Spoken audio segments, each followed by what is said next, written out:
तो जैसा कि हमने captain America the first Avenger में देखा, कैप्टन अमेरिका का शरीर 70 साल बाद बर्फ से निकाला गया था और पुनर्जीवित किया गया था। अब इस पार्ट में 2 साल बाद का नज़ारा देखने को मिलता है, जब कैप्टन अमेरिका इस युग में जीने की कोशिश कर रहा था। निक फ्यूरी उसके पास आता है। वो कैप्टन अमेरिका से एक मिशन के बारे में बात करता है, जिसमें कैप्टन अमेरिका की साथ ही एक लड़की होगी। उसका नाम नताशा है। ये एक सीक्रेट मिशन है और इसके लिए एक टीम बनाई गई है। एक एजेंट उनको लीड कर रहा था जिसका नाम ब्रॉक था। ये मिशन मूल रूप से कुछ लोगों को हाइड्रा की कैद से छुड़ाने के लिए था, जिन्हें एक जहाज में कैद करके रखा गया था।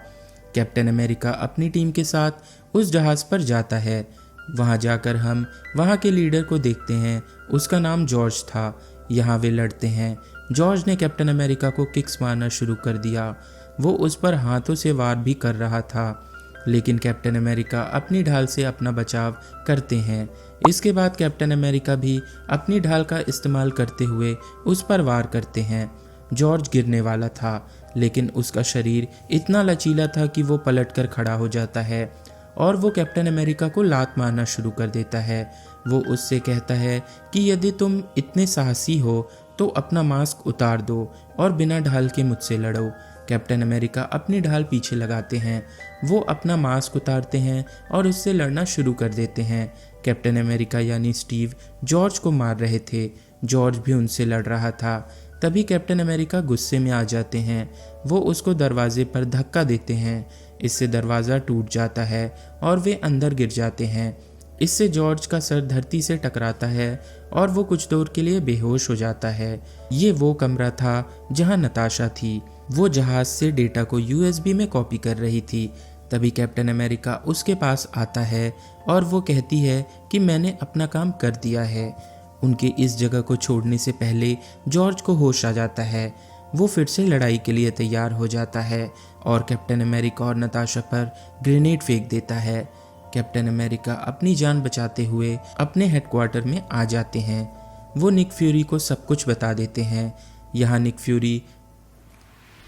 फ्यूरी ने उन्हें 3 सैटेलाइट दिखाए, जिनकी मदद से वे अपने किसी भी दुश्मन को खत्म कर सकते हैं। इसके साथ नताशा उसे यूएसबी देती है, जिसमें उसने जहाज़ का डेटा कॉपी किया था। इसे पाकर निक फ्यूरी खुश हो जाता है। उसने देखा तो उसमें कई कोड वर्ड्स थे। इसे डिकोड करने के लिए उन्हें काफ़ी समय चाहिए। ये काम आसान नहीं था। उनकी एजेंसी का नाम शील्ड था। ये एक मशहूर एजेंसी थी। ये वही एजेंसी थी जिसमें कैप्टन अमेरिका और नताशा काम करते हैं। वे जानते हैं कि शील्ड में एक जासूस है जो हाइड्रा के साथ मिला हुआ है और हाइड्रा शील्ड के खिलाफ है। हाइड्रा के आदमी शील्ड में है। ये एक खतरनाक चीज़ है। निक फ्यूरी अपने घर जा रहे थे। रास्ते में उस पर हमला हो जाता है। उसे चारों तरफ से घेर लिया गया था। उस पर हमला करने वाले लोग पुलिस थे। और फिर हम एक आदमी को देखते हैं जिसने अपने चेहरे में मास्क लगाया हुआ था। उसे द विंटर सोल्जर के नाम से जाना जाता था। वो निक फ्यूरी को मारने ही वाला होता है कि निक फ्यूरी वहाँ से बच निकलकर कैप्टन अमेरिका के पास आ जाता है। ये कैप्टन अमेरिका का घर था। निक फ्यूरी ने स्टीव से कहा कि मेरी जान खतरे में है। नताशा ने जो डेटा कॉपी किया है वो मेरे पास यूएसबी में है। बहुत से लोग इसे पाना चाहते हैं। रास्ते में किसी ने मुझ पर हमला कर दिया और उसमें हाइड्रा भी शामिल है। मैं नहीं चाहता कि वे मुझे मार दें। अभी ये यूएसबी ले लो। इसलिए अगर कोई मुझे पकड़ लेगा तो उसे नहीं पता चलेगा कि मेरे पास यूएसबी नहीं है। बहुत सारी समस्याओं का सामना करने के बाद हमें जो डेटा मिला है वो आसानी से हमारे हाथ से बर्बाद नहीं होना चाहिए। लेकिन तभी वहाँ एक और हमला होता है।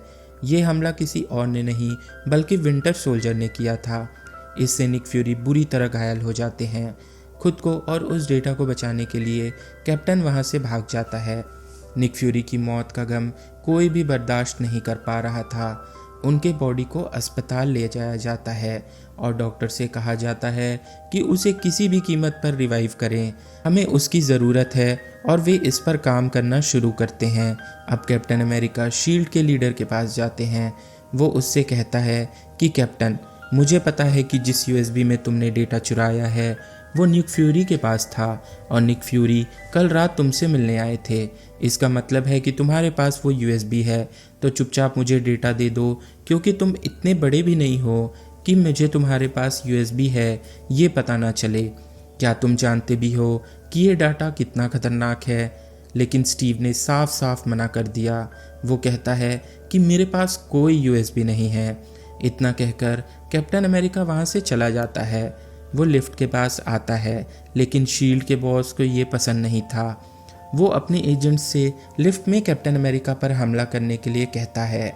कैप्टन को पहले से ही इस बात का शक था। जैसे ही शील्ड के लोग उसे मारने के लिए उसके पास आते हैं, कैप्टन अमेरिका उन्हें धक्का देते हुए लिफ्ट का बटन दबा देता है और उन्हें हराकर वहां से भाग जाता है। कैप्टन अमेरिका बाहर आ जाता है। नताशा को भी कैप्टन अमेरिका की चिंता हो रही थी। वो उसका पता लगाती है। वो उसे अपने पास बुलाती है और उससे यूएसबी लेते हुए डेटा पढ़ने की कोशिश करती है। इसे डिकोड करने के बाद उन्हें अपनी एजेंसी शील्ड के बारे में पता चला। इसकी दूसरी ब्रांच दूसरे देश में थी। उन पर कई डेटा था। वे उस शहर में जाते हैं जहां इस एजेंसी की दूसरी शाखा थी। वहां पहुंचने पर उन्हें पुरानी कंप्यूटर्स के अलावा और कुछ भी नहीं मिलता। उन कंप्यूटरों पर एक चिप लगी थी। ये उस जोला साइंटिस्ट का था। वो नहीं चाहता कि कोई यहाँ डेटा के लिए आए।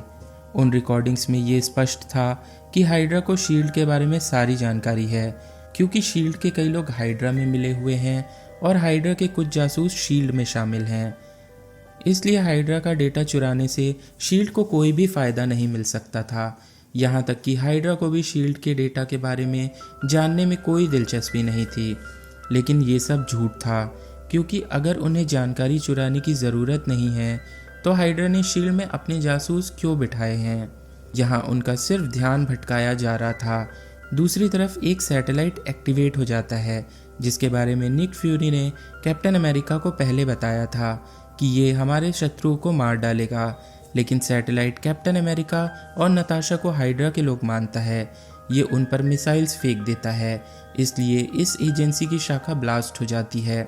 लेकिन कैप्टन अमेरिका जानता है कि इस एजेंसी के नीचे एक रास्ता है। वो नताशा को वहां से ले जाता है और उसे बचा लेता है। इस बीच कैप्टन अमेरिका को एहसास होता है कि उनकी एजेंसी का वो व्यक्ति जो हाइड्रा से जुड़ा हुआ था उन पर जासूसी कर रहा है। वो कोई और नहीं बल्कि उनका लीडर था। कैप्टन अमेरिका को नुकसान पहुंचाने के लिए उनके हेड ने कुछ लोगों को लिफ्ट में भेजा। उनके अपने हेड ऐसा क्यों करेंगे? अब कैप्टन अमेरिका और नताशा शील्ड एजेंसी नहीं जा सकते, क्योंकि हेड उन पे देशद्रोह का आरोप लगाते हैं। उनके पास अब कोई हथियार भी नहीं है। यहाँ से कैप्टन अमेरिका आर्मी यूनिट में जाता है। वहाँ उसकी मुलाकात अपने साथी से होती है। उसका नाम फैल्कन है। कैप्टन अमेरिका उसे सब कुछ बताता है। यहाँ ये तीनों मतलब फैल्कन, कैप्टन अमेरिका और नताशा टीम अप कर लेते हैं।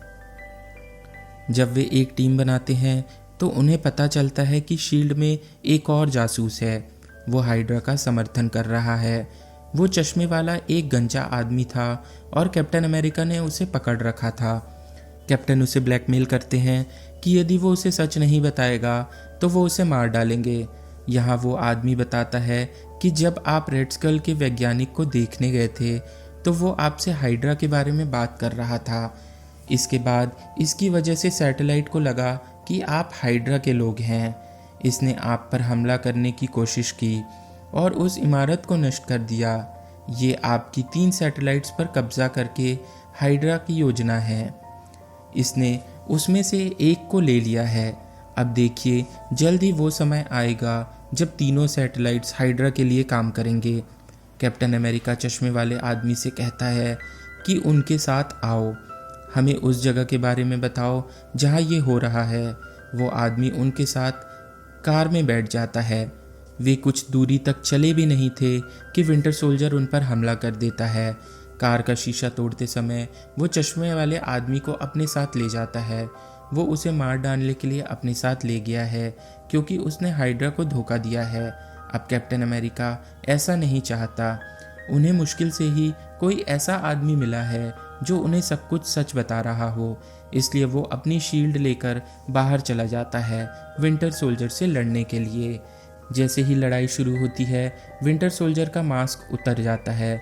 इसे देखकर हम चौंक जाते हैं क्योंकि वो विंटर सोल्जर कोई और नहीं बल्कि कैप्टन अमेरिका का दोस्त बकी बार्न्स था। ये सुनिए कि बकी बार्न्स हाइड्रा के सदस्य कैसे बने, वो हाइड्रा के लिए क्यों काम करता है। क्योंकि भाग 1 में जब वो ट्रेन से गिर गया था तो हमें लगा जैसे वो मर गया है, लेकिन हाइड्रा के लोगों ने उसे बचा लिया।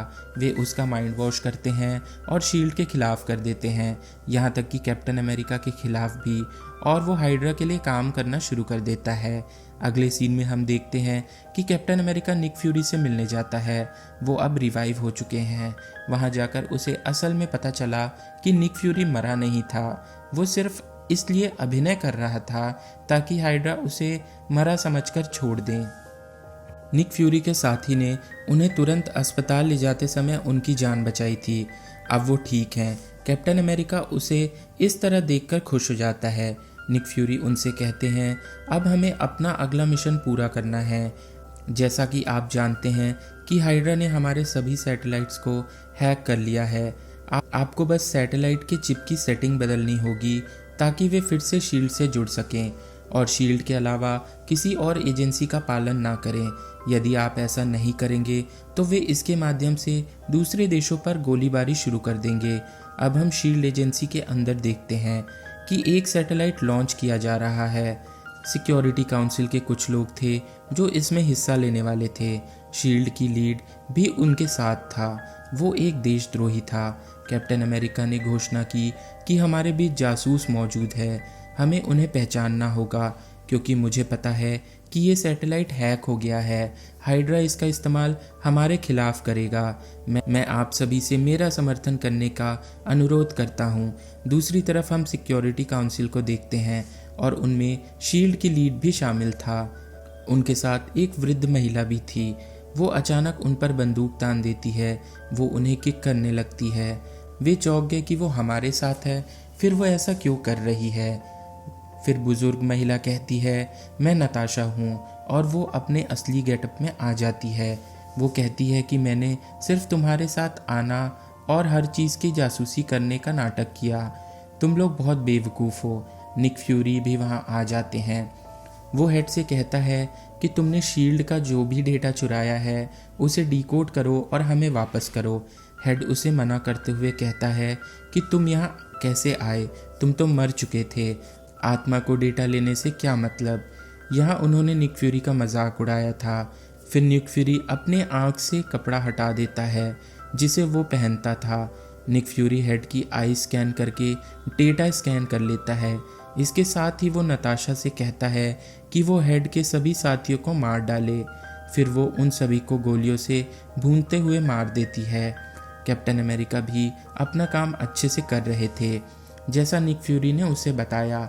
वो सैटेलाइट्स के अंदर जाकर हाइड्रा के चिप्स को निकालता है और उन पर शील्ड के चिप्स लगा देता है। इससे शील्ड फिर से उन सैटेलाइट्स को कंट्रोल कर सकता है। निक फ्यूरी का सहायक उन्हें कंट्रोल कर रहा था, लेकिन बकी बार्न्स यानी विंटर सोल्जर वहां आता है। कैप्टन अमेरिका अपने दोस्त से लड़ना नहीं चाहता क्योंकि उनके पास अभी भी वो यादें हैं। उन्होंने बकी बार्न्स के साथ अच्छा समय बिताया था। वो बकी बार्न्स के दिल में उसके प्रति नफरत के बारे में नहीं जानता क्योंकि उसका माइंड वॉश हो चुका था। सैटेलाइट के अंदर लड़ते समय विंटर सोल्जर कैप्टन अमेरिका पर गोली चलाता है। इसके बाद वो आता है और कैप्टन अमेरिका को मुक्का मारता है। कैप्टन अमेरिका चुप था, वो उसे कुछ नहीं कर रहा था। तभी सैटेलाइट में आग लग जाती है और उसके हिस्से नीचे गिरने लगते हैं। इस बीच कैप्टन अमेरिका ने बकी बार्न्स को बताया कि वो सैटेलाइट अब हमारे कब्जे में है। विंटर सोल्जर ने उसे मुक्का मारना बंद कर दिया था। जैसे ही सैटेलाइट नष्ट हुआ वे भी पानी में गिर गए। गिरते गिरते कैप्टन अमेरिका बेहोश हो गए। बकी बार्न्स अभी जीवित था, लेकिन ना जाने उसे वहाँ क्या याद आया। वो कैप्टन अमेरिका को खींचते हुए पानी से बाहर ले जाता है। वो जंगल की ओर जाता है और गायब हो जाता है।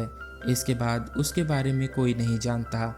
यहाँ सीन बदलता है और हमें नताशा दिखाई देती है। वो प्रेस कॉन्फ्रेंस में बात कर रही थी।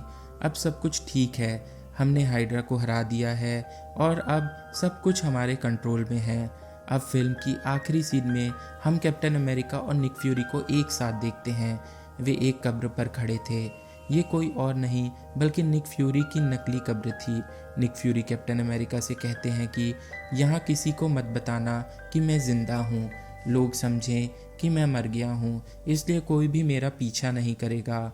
कोई भी ये नहीं सोचेगा कि शील्ड का अच्छा व्यक्ति सभी से लड़ सकता है और अभी भी जीवित है, क्योंकि मैं छिपकर उनके खिलाफ काम करना चाहता हूँ। ये बेहतर विकल्प है। अंत में हम कैप्टन अमेरिका और फैल्कन को एक साथ देखते हैं। वे अभी भी बकी बार्न्स की तलाश में थे।